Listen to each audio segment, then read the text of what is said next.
Hello friends, केम छो? तमने बधाने जय अंबे। तो आज हूँ बेसन एटले चनाना लोटना पूड़ा बनाવું છું। એની માટે આ ચનાનો લોટ છે તો અત્યારે 1 કપ છે, જે મેજરમેન્ટનો આવે છે એ પ્રમાણે લીધો છે। તો 1 કપ ફૂલ રેડી નાખ્યો છે। હવે બીજો લઈ લઈશ। તો જો ફ્રેન્ડ્સ, બીજો કપ લીધો છે। આવી રીતે 2 કપના હું બનાવીશ। હવે આ ખાટી છાશ લીધી છે। તમારી પાસે દહીં હોય ને તો તમે દહીં પણ લઈ શકો। તો એ પણ મેજરમેન્ટ પ્રમાણે 1 કપ લીધી છે। હવે પહેલાં છાશ સાથે એને થોડુંક મિક્સ કરી લેવાનું।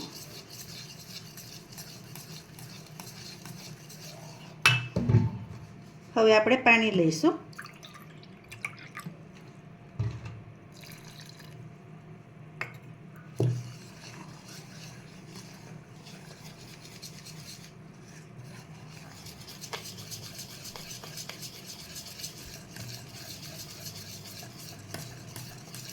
બેટર થોડુંક પાતળું રાખવાનું, કારણ કે એમાં ડુંગળીને આપણે બધું એડ કરીએ ને,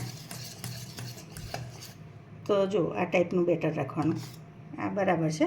થોડું હજી પાણી રેડીશ, પણ મોડા રેડીશ, બધું એડ કર્યા પછી રેડીશ। તો તમે જોઈ શકો છો કે આ પ્રમાણે બેટર થાય છે, બરાબર? આવું હોવું જોઈએ। જુઓ, હવે આપણે આને 5 મિનિટ સાઈડ પર મૂકીએ, ત્યાં સુધી ડુંગળીને ક્રશ કરી લઈએ। તો આવી 3 મોટી ડુંગળી લીધી છે, પછી આ લસણની પેસ્ટ છે, આ આદુની પેસ્ટ છે, આ મરચાં છે અને આ ધાણા છે। હવે આપણે ડુંગળીને કટરમાં ક્રશ કરી લઈએ।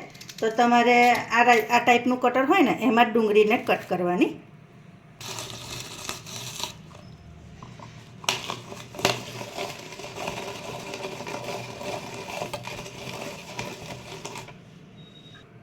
તો આ મરચાં પણ એની સાથે ક્રશ કરી લઈશું।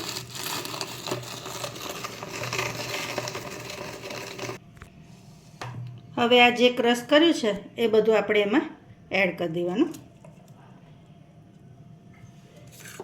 હવે આ આદુ લસણ છે ને એને પણ એડ કરી દઈશું, ધાણા પણ એડ કરી દઈશું।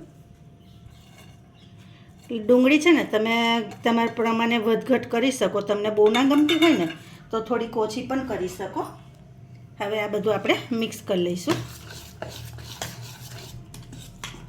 હવે જો તમે બેટર જે ગડ્ડું લાગે છે, બરાબર ને? એટલે હવે થોડુંક પહેલાં પાતળું કરી લઈએ।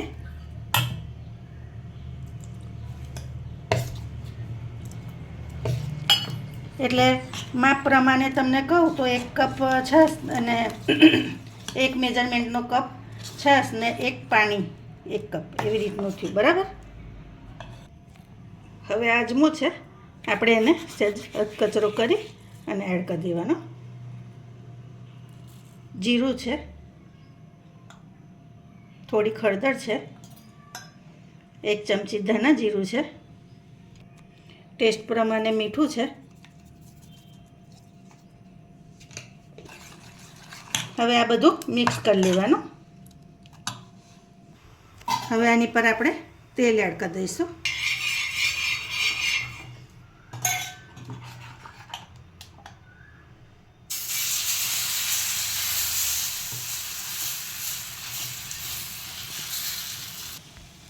હવે આપણે આની પર થોડુંક તેલ રેડી દેવાનું ને સાઈડ પર થોડુંક તેલ રેડી દેવાનું।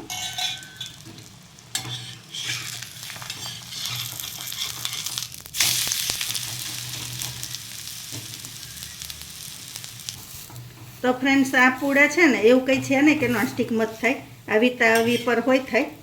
અને બીજું કે એક આમાં ચણાનો લોટ છે, તમે જોયું કે બીજો કોઈ લોટો એડ કર્યો નહીં। તો એકવાર આવી રીતે ચોક્કસથી ટ્રાય કરજો, કારણ કે આ એકલા બેસનના પૂડા છે ને ખરેખર બહુ સરસ લાગે। તેમાં આવો વરસાદી માહોલ હોય, ઠંડી હોય અને ગરમા ગરમ પૂડા ખાવા હોય ને, મજા આવી જાય। આચાર સાથે, દહીં સાથે, ચટણી સાથે બહુ સરસ લાગે। તો જો બંને સાઈડ આવી રીતે શેકા દેવાનું। હજી થવા દઈશું થોડી વાર, અને મીડિયમ તાપે જ થવા દેવાનું, એટલે બહુ ફૂલ ગેસે હોય ને તો થોડોક કાચો ને એવો રહી જાય। આ પ્રોપર શેકાય, બરાબર? તો જો બંને સાઈડે આ ટાઈપનું શેકાવું જોઈએ। તો તૈયાર છે આપણો આ પૂડો। હવે બીજા શેકી લો। તો જો ફ્રેન્ડ્સ, આપણા પૂડા રેડી છે। અને મેં ગ્રીન ચટણી સાથે સર્વ કરી છે, જે દાણા ફુદીનાની છે. અને આ પૂડા ખરેખર બહુ સરસ થાય છે. તમે એકવાર ચોક્કસથી ટ્રાય કરજો. અને આ રેસીપી કેવી લાગી એ પણ મને ખાસ કોમેન્ટમાં કહેજો. લાઈક, શેર, સબસ્ક્રાઈબ તો ખાસ જ કરજો. Okay, thank you. જય અંબે.